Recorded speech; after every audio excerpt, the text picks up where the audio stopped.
If you are not legally protected in your business, you are leaving money on the table. Hey, I get it. The legal side of business can feel intimidating, but the good news is it doesn't have to be. If you want to build your business on a strong foundation, and if you want to know that your rights are protected when the unexpected happens with a client or a customer, then it's time to get legally protected.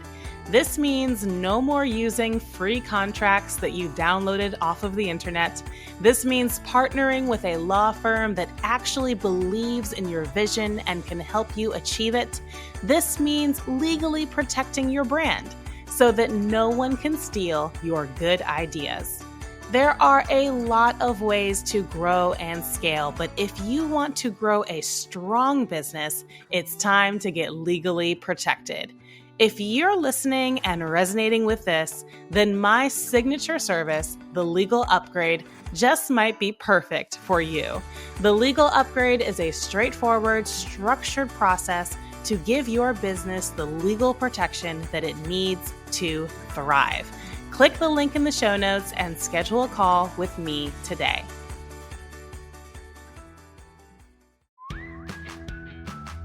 Hello and welcome to the Legal Upgrade Podcast. I'm your host, licensed attorney Christian Hammond.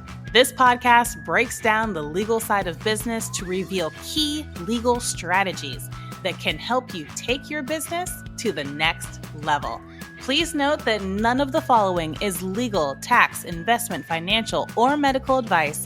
Without further ado, let's get into the show. What legal protection does a company actually need? This is a question I get a lot from business owners asking, okay, Christian, I know my company needs legal protection, but what does that even really mean? Where would I even start? What kind of legal protection? How far could this go? How involved is this going to get? And so that's what we're going to talk about today. And I think that question comes from a very specific place. And I'm curious whether this is something you can relate to. You've been running a business for 5 years, 7 years, 10 years. And it's like you woke up one day and realized, okay, I've actually built the business. I've done the thing to a certain extent. I've done the thing. And now I actually have something to protect. Now I actually have something to lose. And you just kind of woke up one day and realized that something has shifted. Because for the longest time, it was all about just building. It was all about just grinding. It was all about just driving revenue and becoming profitable. And so you suddenly have realized, okay, I have built something and now I actually have something to lose, which then leads you to the next thought of, I need to actually somehow protect this thing that I have built. And I think where a lot of business owners and CEOs end up is then in a place of just feeling really overwhelmed. What does that even really mean? Where would I even start? And there's also this fear of opening up Pandora's box, right? Because if you've been running a business for 5 years, 7 years, 10 years, and you've really never dealt with any kind of legal things or technicalities, I think that there's this fear of what is hiding in Pandora's box. What have I messed up that I don't even really know about? And so legal stuff in your business then becomes this kind of latent concern hiding in the back of your head, keeping you up at night, but you just really don't know where to start and it feels really overwhelming. And so if as the CEO, you know that you can't stay there. You know that you need to move forward, but you need a principled way to move forward. You need a way that actually makes sense. And so today we're going to be talking about how can you, as the business owner, the founder, the CEO, how can you move forward with legally protecting your business in a way that's principled, in a way that makes sense? What are the steps you need to take to move forward? And that first step is overcoming, or ditching would be a better word, ditching the boogeyman effect. What is the boogeyman effect? Well, what is the boogeyman? It's, this undefined fear. Because what does the boogeyman even look like? If you guys remember the boogeyman from when you were kids, what does he even look like? What are his characteristics? Nobody knows. Why? Because he's an undefined fear. And as human beings, when we have undefined fears, we're concerned about something, but it's vague, it's undefined. We don't have a lot of education around it. We don't have a lot of knowledge about it. When that fear is vague and undefined, your imagination is left to fill in the gaps. And if you are like most humans, your imagination comes up with the worst case scenarios for whatever it is. So if you are a business owner that hasn't really had a lot of exposure to legal things when it comes to business, if you've never partnered with a lawyer who didn't just do the work but also educated you along the way, then there are a lot of gaps as far as what legal protection even means in your business, and your imagination has been left to fill in the gaps. It's like when you're a little kid and you're afraid of the dark. Raise your hand. Let me know in the comments if you were afraid of the dark as a little kid. I know I was. And what is being afraid of the dark as a little kid? It's fear of the unknown. It's fear of what you can't really see, you can't really distinguish, you can't really make out. Hopefully, at some point in childhood, you got up your courage, you pushed back the covers, you put your legs over the bed, you bent over and looked under your bed, and you realized that there was nothing under there except dust bunnies and some socks that needed to make their way into the laundry room. So just like as a little kid, we have these vague, undefined fears. The same can be true as a CEO in business, and our imagination is filling up the gaps. And as a business owner, again, if you've been running a business for 10 years and you've never had any kind of legal intervention, yeah, there's probably some stuff that needs to be fixed, right? But, hey, Adrian, but if you were tough enough to build a successful business in the first place, then you are definitely tough enough to deal with whatever legal things might need some fixing, some maintenance, some attention in business. And so step number one is overcoming, or I like to say ditching, the boogeyman effect. If you were tough enough to build a successful business, you are tough enough to get it on the path to legal protection. Number two is to decide to become proactive rather than being reactive. So if you as a business owner or CEO or a founder, if your only experience with lawyers or legal things in your business has always been reacting to some kind of emergency, then of course, that's why you associate legal things in business with anxiety. That's why you associate it with stress. That's why when you think about it, you have this bad feeling in the pit of your stomach. It's because you're always operating from a place of being reactive instead of being proactive. But you don't have to. That isn't the way things have to be in your business. You can decide to become proactive. It's like dental care. Thanks, Adrian. It's like dental care. I don't know how good you guys are going to the dentist or taking care of your teeth, but if you brush your teeth every day, floss every day, if you do the regular daily maintenance on your teeth, you're unlikely to need a major dental intervention. But if you're not doing those things, if you're not brushing your teeth every day, if you're not flossing every day, then every interaction you have with your dentist may well be an emergency. Emergency, you need these cavities filled. Emergency, you need a tooth pulled. Emergency, you need to have a root canal. When you're not doing the everyday daily maintenance, you end up in a place where everything is an emergency. And if everything's an emergency, it's always going to feel stressful. Another analogy I like to think about is house maintenance. I'm a huge HGTV fan. I'm not ashamed to admit it. That's what I do after work. And I don't know how many of you watch HGTV, but it's often always the same story. One of my favorite shows is Love It or List It. There's a designer called Hillary on there, and she's in charge of renovating these houses. And inevitably, she will walk into a house that people have had for 20 years or more, and they have never done any maintenance. And then they're wondering why the roof is falling in and the foundation is sagging and they've got black mold growing in the basement. It's because they've never done any maintenance. So the same is true when it comes to legal stuff in your business.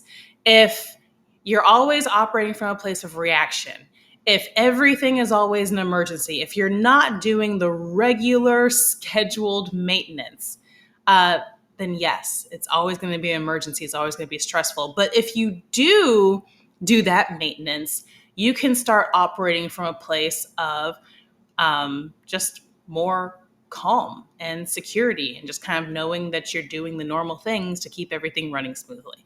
And whether it's your teeth or your house or your business, generally speaking, the rule is you can pay now or you can pay later. And if you pay later, it's probably going to be a whole lot more expensive and a lot more troublesome. So that's number 2. Number 3, the third shift to make as a CEO business owner towards getting on the path to legal protection in your business is to get educated about what legal protection is and what it involves. Because I think for so many business owners, trying to get legally protected, and let me know in the comments if you felt this way, it feels really overwhelming. There's this hesitancy of what if this just becomes this black hole, never-ending sinkhole that I'm just never done with and can never climb out of. And so I would like to break down for you guys the types of legal protection, because it's not this never-ending, unfathomable thing. It's actually 3 very specific things. Legal protection for a business is 3 specific things. And as the CEO, if you can get your arms around these 3 specific things, then you can start partnering with a lawyer and approaching these things from a principled place and from a place that makes sense. And so, what are those 3 core types of legal protection? It's protection from bad events, protection from bad things happening in your business. It's protection from thieves, and it's protections from the government.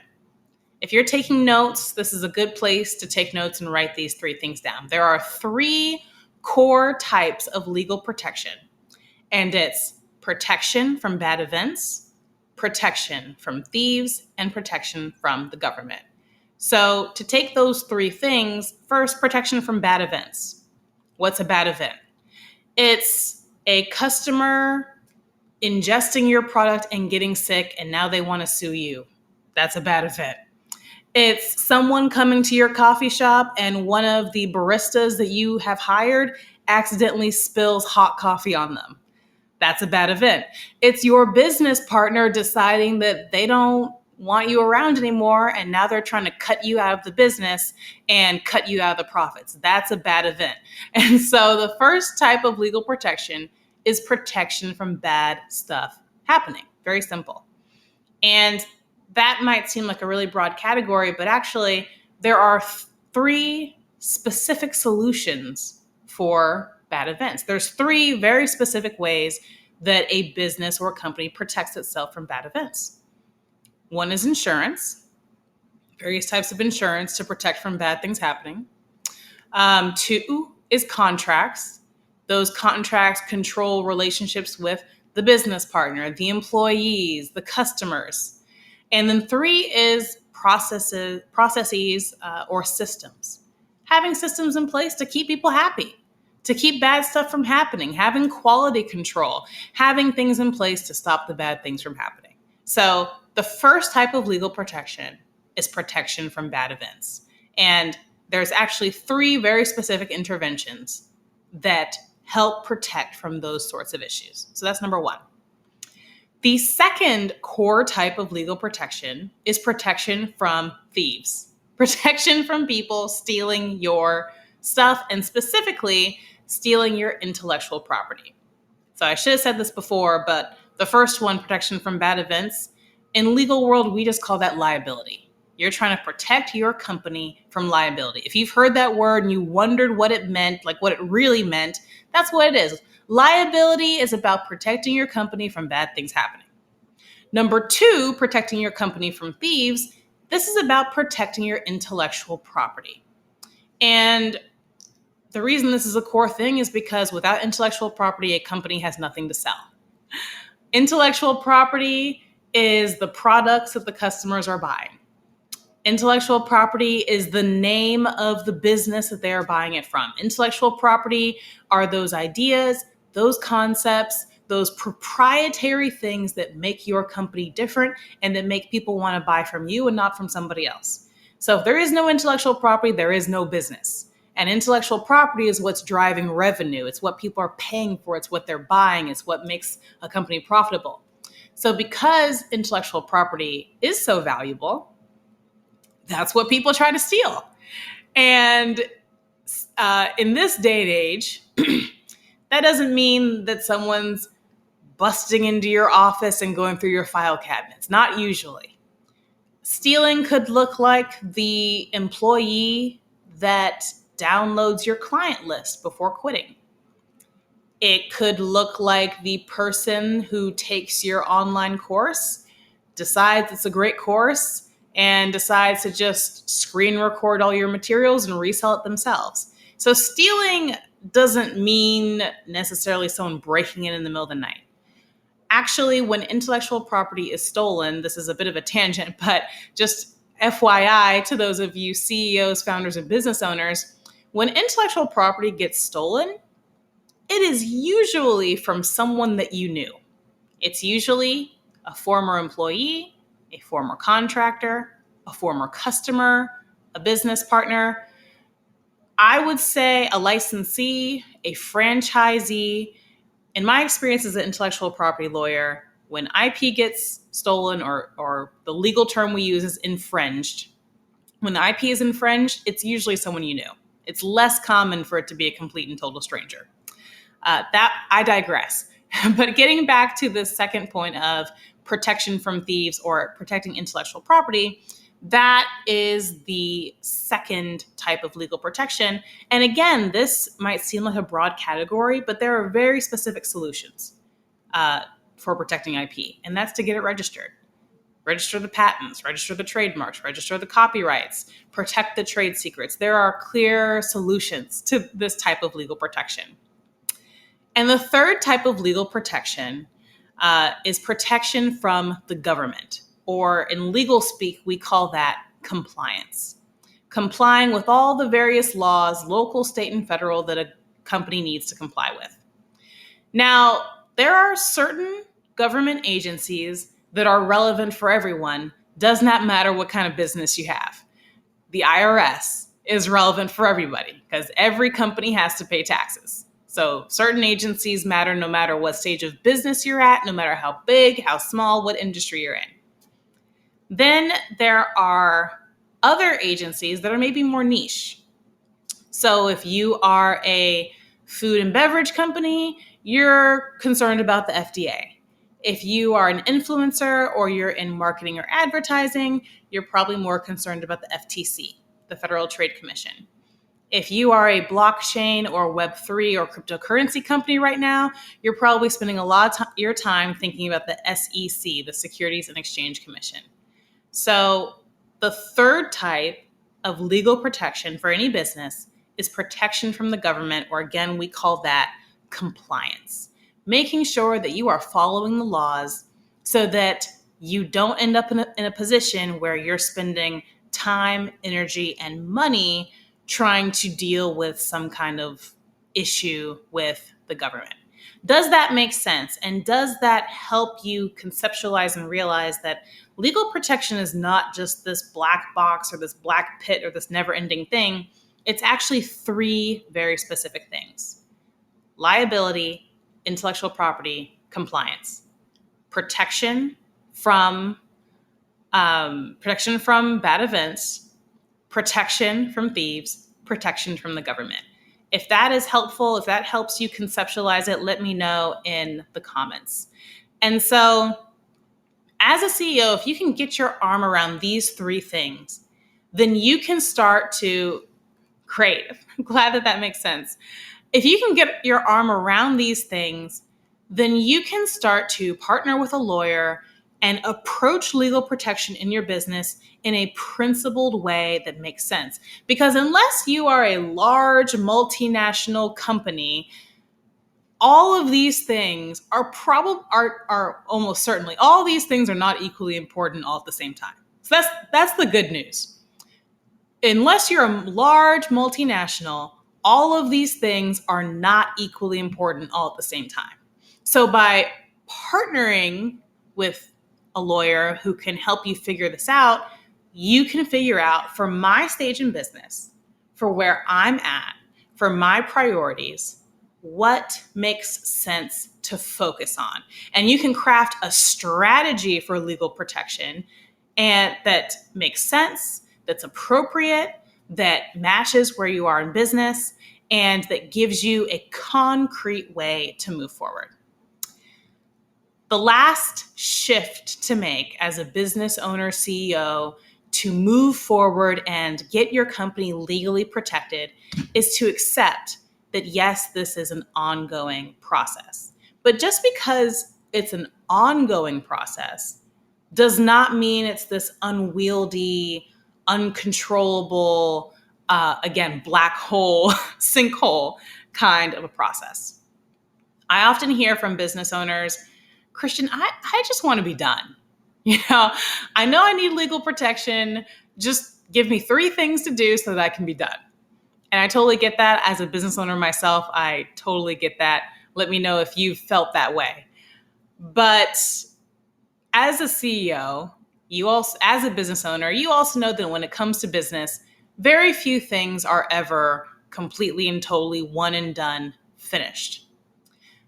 But again, being the boss, part of being the boss is accepting that tension, living in that tension.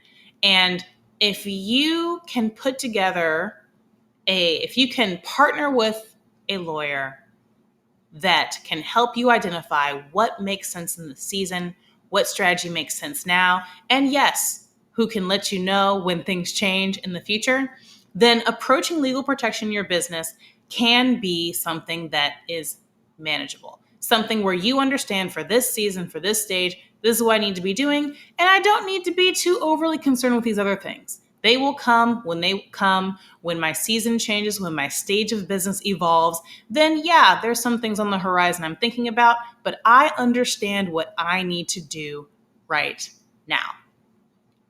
So I really hope that this has been helpful in breaking down, what does legal protection actually mean? I hope this has been helpful in giving you understanding that it's not this overwhelming kind of undefined thing, but it's actually 3 very specific things. And even better, that probably only one of those things is the most important thing at this moment. And that by partnering with the right, whether it's outsourced or in-house help, you can figure out what that is. I hope that this has helped you move from a place of legal things in business being a source of anxiety to a place where you understand what needs to happen and you can start to get your arms around it. And I hope that this has also given you some education. So again, we're not dealing with these undefined boogeyman kind of fears. And instead, we're filling in the gaps and turning on the lights so that it's not dark anymore. So thank you so much for joining, and I'll see you next time. Hey, thanks for listening to the show. The Legal Upgrade Podcast is a Bevel Law production. For more information about the Legal Upgrade, you can follow on Instagram at Bevel Law or find even more information on the website bevellaw.com. If you enjoyed the episode, please remember to subscribe, leave a review, and share it with a friend. See you next time on the Legal Upgrade Podcast.